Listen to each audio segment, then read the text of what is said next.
BCom first year में business communication के paper की बार बार डिमांड कर रहे हैं बच्चे यूट्यूब चैनल पर अपने कि सर थोड़ा सा बीकॉम फर्स्ट ईयर वाला बिजनेस कम्युनिकेशन का पेपर बनाइए। इम्पॉर्टेंट क्वेश्चन तो कुछ 8-9 क्वेश्चन हम लोग बनाए हुए हैं और बच्चे मैं पढ़ना शुरू कर रहा हूँ, उसको देखें वीडियो और पढ़ के लगभग 60-70% तो कम से कम क्वेश्चन मिल ही जाना चाहिए। पहला क्वेश्चन है what is the informal communication, अनौपचारिक संदेश वाहन क्या होता है। हिंदी मीडियम वाले भी कुछ बच्चे हों। Why it is called as grape wine, grape wine इसको क्यों कहा जाता है। Describe its importance and limitation, ये पहला क्वेश्चन है, बड़ा इंपॉर्टेंट क्वेश्चन है।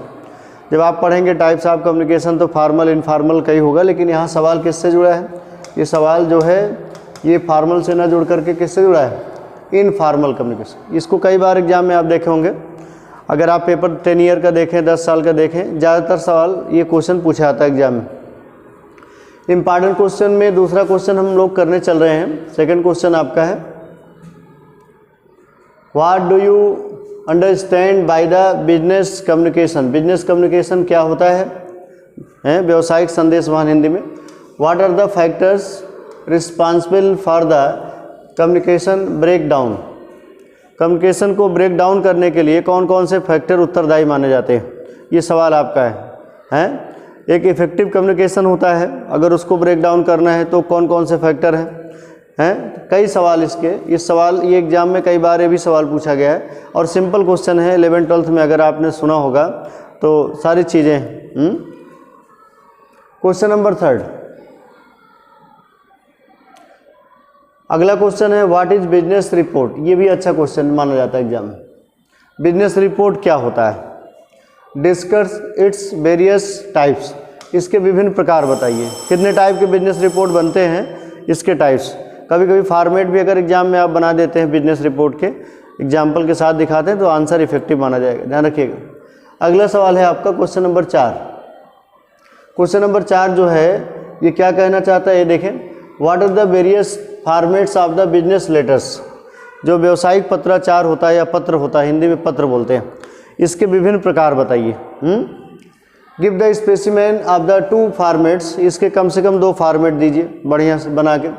What are the various types of the business letters, इसके विभिन्न प्रकार बताइए। Discuss the various point of the business letter, और इसके विभिन्न पॉइंट भी बताइए, कैसे बनाते हैं, किन किन पॉइंट के आधार पर हम लोग बिजनेस लेटर तैयार करते हैं, इसको बताइए।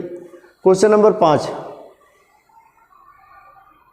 ये भी अच्छा क्वेश्चन है, कई बार एग्जाम में आया हुआ है। मेमो क्या होता है, मेमो ट्रेन नहीं पता लगा मेमो ट्रेन जो आती है पैसेंजर टाइप, उसकी बात। What is memo, when it is use, इसका उपयोग कब होता है, इसके एडवांटेज बताइए।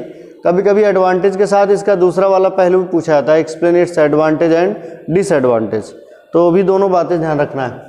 इसका एक फॉर्मेट या स्पेसिमेन बनाओ मेमो का। Asking for the explanation not attending the duty, जिसका कर्तव्य से जुड़ा रिश्ता ना हो उसको परफॉर्म करते हुए इसका एक वो बनाइए, ड्राफ्ट मतलब स्पेसिमेन बनाइए, फॉर्मेट बनाइए। अगला क्वेश्चन जो है क्वेश्चन नंबर 6 से बिलोंग कर रहा है, ये भी बड़ा अच्छा क्वेश्चन है। क्वेश्चन नंबर 6 दिख रहा है। क्वेश्चन नंबर 6 जो है इसको भी देखिए। What point should be consider for the writing job application, job application बहुत बड़ी चीज़ होती है, इसमें कौन कौन से पॉइंट, कहीं आपको जॉब का एप्लीकेशन देना, कौन कौन से पॉइंट आपको लिखना पड़ेगा जॉब एप्लीकेशन लेटर्स में। व्हाट इज रिज्यूम, रिज्यूम क्या है, आप देखते हैं अपनी कहीं नौकरी वोकरी देते हैं, कहते हैं पूरा बायोडाटा बना के लाइए। Right a resume of an engineer, किसी एक इंजीनियर का रिज्यूम। अब आपसे सीए का पूछ लिए कि एक सीए होने के बाद किसी कंपनी में आपको करना है, अब तो बहुत लोग सीए हैं, नेट जेआरएफ क्वालिफाई होने, किसी प्राइवेट स्कूल में पढ़ाना है, डिग्री कॉलेज वगैरह में, तो उसकी बात। अगला क्वेश्चन नंबर 7 है, ये भी अच्छा क्वेश्चन है। How presentation can be made effective, presentation को कैसे हम लोग प्रभावी कर सकते हैं। For this what are the point that must be consider for planning and delivering the presentation, यानी प्रेजेंटेशन को देते समय कौन कौन से प्लानिंग एक्टिविटीज़ आपको यूज करना है, कौन कौन सी चीज़ों को आपको, एक तरीके से टेक्निक्स आप कह सकते हैं, कौन कौन सी चीज़ें पहले से आपकी होनी चाहिए अच्छे इफ़ेक्टिव प्रेजेंटेशन के लिए। बहुत लोग पढ़ाते हैं, बहुत अच्छा तैयार करके पढ़ाते हैं, बहुत लोग वहीं समझ के ही चीज़ों को समझा ले जाते हैं, अपना अपना तरीका है, प्रेजेंटेशन की बात है।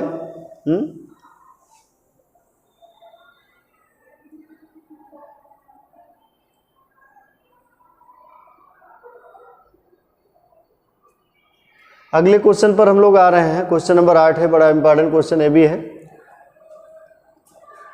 क्वेश्चन नंबर 8 लिखा है, discuss the advantage and disadvantage of the various forms of the electronic means of the communication.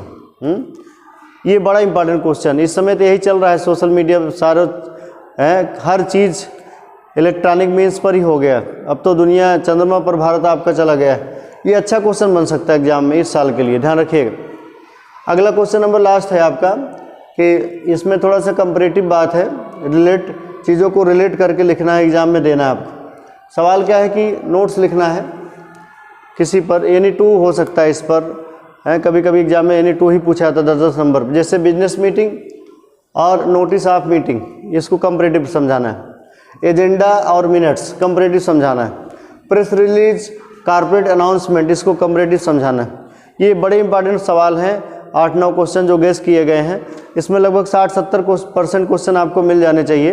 पढ़िए और एग्जाम को हिट करिए। जय हिंद, जय भारत।